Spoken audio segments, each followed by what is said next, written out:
tragédia na koncerte v Manchestri, 8 nových sudcov v súdnej rade a zvláštna postavička v zelenom tričku v Čechách. To všetko si rozoberieme s pánom Eduardom Chmelárom, politickým analytikom. Vítajte v Update TV. Dobrý deň. Dobrý deň.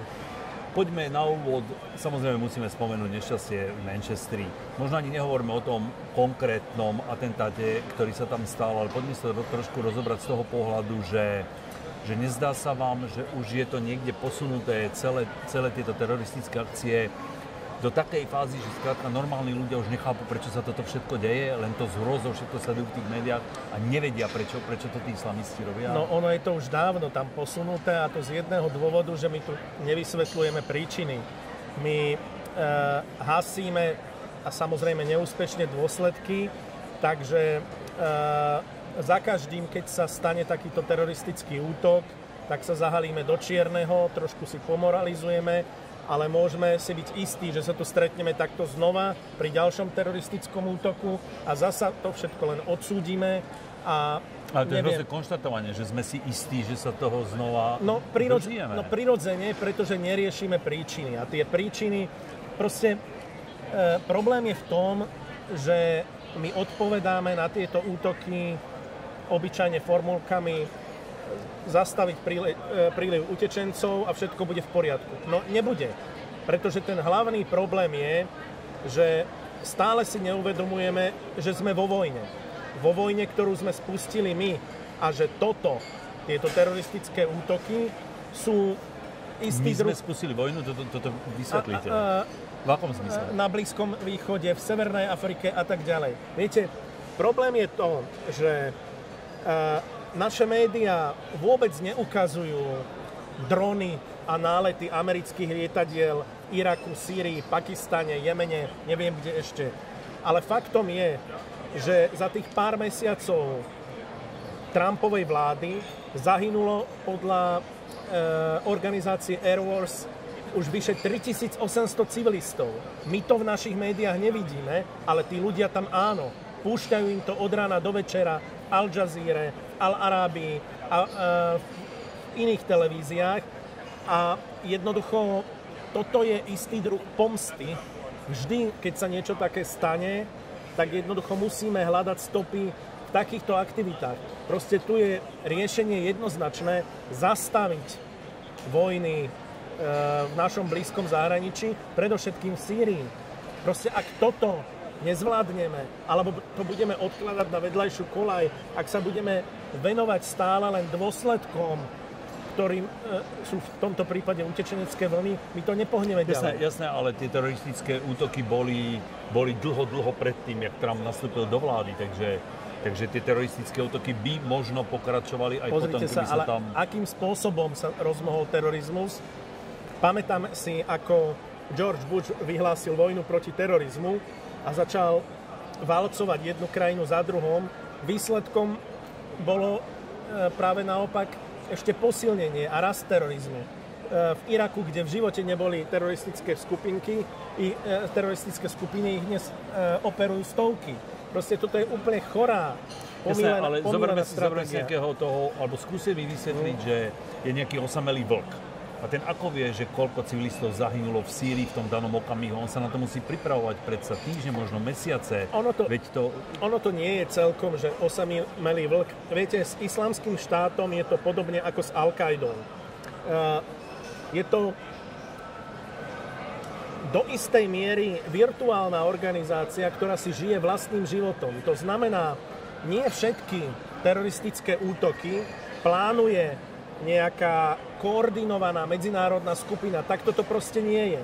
Väčšinou sú to malé teroristické skupiny, ktoré sa prihlásia predtým k Al-Kaide, dnes k Islamskému štátu a posilňujú tým svoj vplyv a svoju váhu. Viete, keby si povedali len sme bieli vlci, nikto im nebude venovať pozornosť, lebo je to neznáma skupina. Ale keď povedia sme jemenská alebo sme britská odnož Islamského štátu, tak všetci spozorňujú. Dobre, ale znova je na mieste možno tisícikrát tá istá otázka. Čo robia bezpečnostné služby? Čo robia tajné služby? To sú koľko miliardy a miliardy eur ide na tieto tajné služby? V tomto prípade, áno, môžeme hovoriť o o istých druhoch zlyhania. Napríklad sa hovorí, že tých ľudí na štadióne vôbec neprezerali. Lenže myslieť si, že toto zabráni teroristickým útokom je omyl. Ale vždy sa skonštatuje, že áno, že tajné služby tohto človeka mali v hľadáčiku a... No a čo? Proste to je tá chiméra, myslieť si, že tajné služby môžu zabrániť všetkému. Nikdy nemôžu 100% predvídať všetko. Zoberte si Káhiru. Tam boli na rozdiel od Manchesteru kontroly pred tými kostolmi. On neprešiel kontrolou, tak sa odpálil vonku. Proste my im nezabrániť. My nemáme možnosti, ako zabrániť samovražedným útočníkom. Proste toto nemôžeme zvládnuť. Čo môžeme zvládnuť, je to, aby k takýmto veciam nedochádzalo, teda odstraňovať príčiny. A tie príčiny ležia vonku. Tie príčiny nie sú vo vnútri Európskej únie. Sú vonku a proste neriešime to stále. Takže toto, čo hovoríte, potvrdzuje ale teda tú skutočnosť alebo takúto domnienku, že povedzme Slovenská republika je zatiaľ mimo záujmu takýchto teroristických skupín? Nemá byť prečo, pretože my sa nejak nepodielame na tým. Ako v tomto prípade môžeme byť radi, že sme tá periféria. Ale zase sme v NATO. No áno, ale viete, to by musel slovenský kontingent urobiť niečo, ako podielať sa na nejakom masakri, aby sme sa stali zaujímavým predmetom pomsty. Ako v podstate to, že naši sa tam podielajú väčšinou na upratovaní bordelu, nie je dôvod na tom, aby sme boli v hľadáčiku. Poďme domov. Súdna rada má nových 8 sudcov. Tie voľby prebehli tak, ako prebehli. Ani jeden z týchto sudcov nie je z tej odnože via juris. Ako hodnotíte vôbec stav toho súdnictva v zmysle? Odnože z tej organizácie za otvorené súdnictvo, povedzme to rovno. No, a v prvom rade určite by som nepaušalizoval problém na boj medzi Združením sudcov Slovenska a Združením za otvorenú justíciu. To je proste veľmi plošné vnímanie, rovnako ako nemôžeme teraz všetkých zvolených sudcov dehonestovať, že to sú proste tí zlí a skorumpovaní. Problém je niekde v inde. My sme... súdnictvo je asi jediný zdroj moci, s ktorým sme neurobili vôbec nič. Rok 1989 bol diskontinuitou, ako každé revolučné obdobie, kedy sa zmenili všetky zložky politického, verejného, hospodárskeho života, okrem súdnictva. Tam je stále kontinuita. My sme sa nepridali ani k lustráciám, ako v Českej republike. My sme tieto veci proste nezvládli a ak dnes niekto hovorí, že by chcel očistiť justíciu, tak ja sa obávam, že táto možnosť je už dávno za nami. V 89. keby niekto chcel postupovať po vzore Nemecka, kde bola denacifikácia a prijali by sa podobné postupy, tak potom môžeme hovoriť, že by sa možno niečo také podarilo. Ale dnes si už sudcovia vydobili to postavenie štátu v štáte, hovoria o tom, že najvyššou inštanciou je ich nezávislosť, čo mimochodom nie je pravda. Ja proti tomuto názoru oponujem a pomôžem si jedným príkladom médií. Za druhej Dzurindovej vlády bolo Slovensko kritizované, že má najnižšiu pluralitu médií v celej Európskej únii. A vydavatelia, ale bohužiaľ aj novinári s nimi v tomto kopali zajedno, tvrdili, no a čo? Že sú všetci jednofarební? Podstatná je naša nezávislosť. A ja hovorím, nie. Podstatné sú práva. V tom prípade práva občanov na slobodu prejavu, v tomto prípade právo občanov na spravodlivý súdny proces. Každý z nás má skúsenosti s justíciou na Slovensku a vieme, že to právo proste nie je zaručené. Ak nie je zaručené, tak nemôže najvyššie stáť nezávislosť. To som sa chcel spýtať, veď tá vymožiteľnosť práva u nás je veľmi zlá, na zlej úrovni, ale tá vymožiteľnosť práva predsa je základným nejakým pilierom vôbec demokracie, vôbec rozvoja podnikateľskej sféry, etc. Tak, presne, ale nie len nemusíme hovoriť len o podnikateľoch, ale o bežných občanoch, a tí sú vlastne najviac postihnutí, keďže nemajú možnosti, nemajú taký vplyv, aby mohli niečo ovplyvniť. Tie procesy sa vlečú niekedy aj niekoľko rokov. a na konci zostanú s Jasné, ale prázdnymi rukami. aké má toto riešenie? Štát do toho nemôže samozrejme zasiahnuť, lebo do tej nezávislosti súdnictva občan absolútne nejako a naozaj to je štát v štáte, Ja som veľmi skeptický voči tomu, poviem to na plné ústa, že toto má jedine revolučné riešenie, ale nie som si istý, či sme už... Či to už nie je neskoro. Proste ja si myslím, že toto sa zmení až vtedy, keď sa zmenia aj iné veci. Inými slovami, keď tá miera naštvanosti vo verejnosti dosiahne taký stupeň, že tí ľudia už toho budú mať naozaj pokrk. Zdá sa, že ešte nemajú. Ale toto naozaj očakávať od týchto nejaké zásadné zmeny proste nemožno, lebo je tu istá kontinuita, nechcem povedať rovno klany, ktoré si navzájom pomáhajú a protežujú sa. Ale možno by bola cesta, lebo tie súdy naozaj sú niekedy zahltené nezmyslami a detailami a ten sudca musí poctivo, ak je poctivý, tak musí poctivo prislúbiť naozaj k tomu, keď niekto postaví plod 20 cm ďalej ako k vražde, hej? Dobre, ale toto sú technické ale možno by to oslobodili problémy tých pomoci, sudcov. ale myslím, viete, tu problém, ja tu vidím skôr v tom, že keď ste hovorili o tej organizácii Via Juris, tu sú známe konkrétne prípady, konkrétni sudcovia, konkrétne súdy. O okresnom súde Košice 2 vie, hádam, každý, kto s ním mal nejaké skúsenosti, že patrí medzi najskorumpovanejšie. Proste táto povesť týchto súdov je niečo, čo sa nedá urobiť nejakými technickými a administratívnymi opatreniami, tým skôr, že zatiaľ tu naozaj nie je vôľa. Viete, my by sme mohli povedať, že pri politickej vôli je tu parlament, ktorý môže zmeniť zákony a ktorý do toho môže vstúpiť zaujímavým spôsobom, ale prax je taká, že ústavný súd vždy podržal privilégia sudcov, ak sa obrátili či už o otázke platov alebo iných náležitostí. Proste niečo tu nie je v poriadku. Určite. Nedá sa to, opakujem, nedá sa to paušalizovať na problém dvoch skupín. Niektoré mimovládky by to tak chceli, že tí dobrí sú za otvorenú justíciu a tí zlí sú... No, nie je to takéto Áno, nie je to také jednoduché. Nič je čierno-biele. Ale... Možno ani nie cesta amerického prezidenta Donalda Trumpa. Urobil si taký trip. My sme na tom internete mohli zachytiť pár okamihu, ako tancuje s tými šejkami a ako jeho manželka mu nechce zase chytiť ho za ruku. Ale poďme k vážnosti tej cesty. Ako to hodnotíte? Aký bol zmysel vôbec tej jeho cesty? Samozrejme,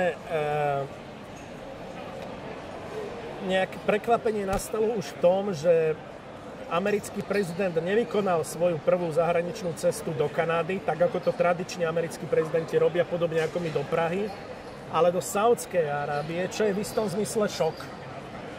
Že líder demokratického sveta, použijeme toto klišé, proste navštíví krajinu, ktorá patrí medzi najhroznejšie tyranské režimy po Severnej Kórei na svete. Veľa vecí ich ale zbližuje, vo veľa veciach sú spojencami. Prirodzene, ale nie v otázke demokracie a právneho štátu. To bola zrejme, alebo navonok, toto bola hlavná priorita cesty, obchod.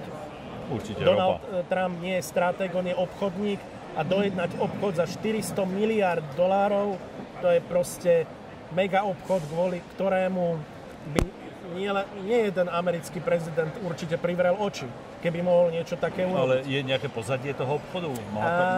Samozrejme, a to pozadie súvisí už tak trošku aj s návštevou Izraela. Je to akési vytváranie protiiránskej koalície, čo ja považujem za veľmi nebezpečné. Saudská Arábia ale poviem to inak. Americký minister zahraničných vecí spolu so saúdsko-arabským kolegom v Riáde vyzval Irán, aby dal svojim občanom viac slobody a viac práv. Absurdnejšia situácia už nemôže existovať, keď to povie z krajiny, kde nemajú ani parlament, kde opozičných vodcov zalievajú zažívať do asfaltu, kde média môže vlastniť len kráľovská rodina a kde nejaký pokus o demonštráciu by sa trestal bičovaním alebo smrťou, na rozdiel od Iránu. Čiže toto je taký nepomer, až to kričí. Ale čo je nebezpečné, je, že americký prezident vyjadril vôľu bojovať spolu so Saudskou Arábiou ako so svojím najbližším spojencom v regióne proti extrémizmu. To je ako keby ste zvolali tlačovku z Philip Morris, že idete bojovať proti fajčeniu. To proste Saudská Arábia je hlavným tvorcom vahábizmu, tej najradikálnejšej vetvy islamu, ktorou sa inšpiruje aj islamský štát, vyváža teroristov, podieľa sa na tom, že sa vojna v Sýrii komplikuje a predlžuje. Teda namiesto toho, aby sme riešili problém, vytvárame nový. Ja sa obávam, že Donald Trump si pripravuje pôdu pre svoju vlastnú vojnu, tak ako ju má každý, alebo mali ju takmer každý americký prezident po 89. A v tomto prípade sa obávam, že to bude vojna o Irán, pretože všetko to ukazuje tak, že tie slučky sa sťahujú práve okolo tejto mocnosti, bez ktorej mimochodom nie je možné dosiahnuť ani mier v Sýrii, ani stabilitu na Blízkom východe, lebo je to vplyvný hráč, samozrejme konkurent Saúdskej Arábie. A v tomto prípade nejaké mocenské vzťahy boli povýšené nad našu vlastnú bezpečnosť, čo považujem za šialené. Podobne Izrael. Viete, ako videl som povrchné komentáre, že Donald Trump sa zasadzuje za mier. No, takýchto hlášok tu už bolo milión za posledných 60-70 rokov. Problém je v niečom inom. Treba si všímať, že Donald Trump je jediný americký prezident z celej tej plejády posledných, ktorý odmietol sa vyjadriť k vytvoreniu nezávislého palestínskeho štátu. Dokonca Netanyahuovi vo Washingtone slúbil, že bude podporovať jednotný izraelský štát. Izraelskú agendu zveril do rúk svojmu zaťovi, ktorý je ortodoxným židom, a za veľvyslanca v Izraeli vymenoval človeka, ktorý je odporcom vytvorenia samostatného palestínskeho štátu. Ktorým smerom sa to... To jednoducho povedať za takýchto okolností, že chcete mier, je úplný blábol, pretože bez vyriešenia palestínskej otázky nejaký mier nebude. A v tejto súvislosti navšteva pápeža, myslím si, že to bola len taká povinná jazda, alebo to malo aj nejaké diplomatické? Myslím si, že áno, tí dvaja ľudia si zjavne aj podľa rečiteľa nemajú čo povedať. Ja som videl na webovej stránke taký vysmiatý pápež, asi 12 fotiek všade, a potom jedna, kde stojí vedľa toho Trumpa, taký skleslý, smutný, zvesený pohľad. To bolo úplne jednoznačné. Tí dvaja ľudia si nemajú čo povedať. Bola to zdvorilostná návšteva, všetci americkí prezidenti ju absolvujú. A prečo si myslíš, že ten pápež voči tomu Donaldovi Trumpovi má taký odstup? No, prirodzene nepovažuje ho za dobrého človeka vzhľadom na jeho názory. Viete, aj tým, že on pochádza z Latinskej Ameriky. Pozorovatelia si všimli, že pápež zvyčajne hovorí po taliansky, ale v tomto prípade začal hovoriť po španielsky, a aby podporil Mexičanov. Čiže jeho rozličné názory na utečencov, ale aj na zmenu klímy, na otázky životného prostredia, na otázky ľudských práv sú proste tak diametrálne odlišné, že... Spýtam sa, spomenuli ste to Mexiko, predsa len myslíte si, že je to taká horúca téma s tým múrom? Veď koľko vecí Donald Trump splnil z tých svojich predvolebných Dnes už nie, on povedal, že to už nie je aktuálna otázka, ale viete, to je zasa Trump, že jeho konzistencia nejakého jeho názoru mu vydrží týždeň. To je proste impulzívny človek, takže nevieme, ako sa toto skončí. Oveľa dôležitejšia samozrejme bola jeho schôdzka v Bruseli, summit NATO, kde došlo naozaj k udalosti, ktorej dôsledky si zjavne ešte neuvedomujeme. Proste my sa vraciame do Iraku, my sa vraciame do vojny v Iraku. Premiér Fico si postavil kedysi svoju kampaň na to, že nás z toho Iraku dostal. My sa dnes do toho Iraku vraciame, zatiaľ len 48 vojakmi, ale celé NATO sa zaviazalo vstúpiť do vojny v Iraku proti islamskému štátu, a ja sa pýtam, čo to má znamenať. No to sa chcem spýtať, aké to má zase pozadie. Všetko má nejaké pozadie. Všetci od prezidenta až po opozičných politikov sa zaštiťujú akýmisi našimi záväzkami. Prosím, preštudujte si Severoatlantickú zmluvu, k čomu sme tam zaviazaní. Toto je už ďaleko mimo našich záväzkov. Toto je svinstvo, ktorým sa Severoatlantická aliancia pokúša robiť nejakého svetového policajta, ale akým spôsobom, že namiesto toho, aby riešila problém, a opakujem to stále, náš hlavný bezpečnostný problém je ukončiť vojnu v Sýrii. Namiesto toho ideme vytvárať ďalšiu vojnu. Čiže vytvárame ďalšie problémy ako v minulosti. To je čisté šialenstvo. A ak sa my do tohoto namočíme, ak si týmto dokonca odôvodňujeme ďalšie zvyšovanie výdavkov na zbrojenie, tak ja hovorím, aký toto má význam, keď my tu nemáme zabezpečené vlastné záujmy a tak povediac chodíme robiť krovie nejakým veľmocenským záujmom, čo vôbec nie je nielen v našom európskom záujme. Európa musí predovšetkým riešiť to, aby zastavila túto utečeneckú vlnu a tu dokáže zastaviť len tak, že stabilizuje to svoje blízke zahraničie a toto my nerobíme. Pán Chmela, poďme ešte stručne na záver k našim českým susedom. Tam sa jedného dňa otvorili brány väznice, vyšiel vysmiatý, prešedivelý pán v zelenom tričku, ktoré notabene vraj ide na dračku teraz v Čechách.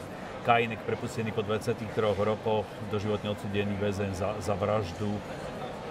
Ako to hodnotíte celé? Je to nejaký ďalší taký exces politický pána prezidenta Zemana, alebo je to naozaj vážna vec, že sa možno preukázalo, alebo preukáže, že Kainek bol nevinný? Ja Milošovi Zemanovi čoraz menej rozumiem. Toto je naozaj, povedal by som, jeho najodpornejšie gesto a neviem si to vysvetliť inak, ako že pán prezident sa zviezol na lacnej vlne popularity. Ale všetky súdy odsúdili toho Kainka a uznali ho vinným. Samozrejme.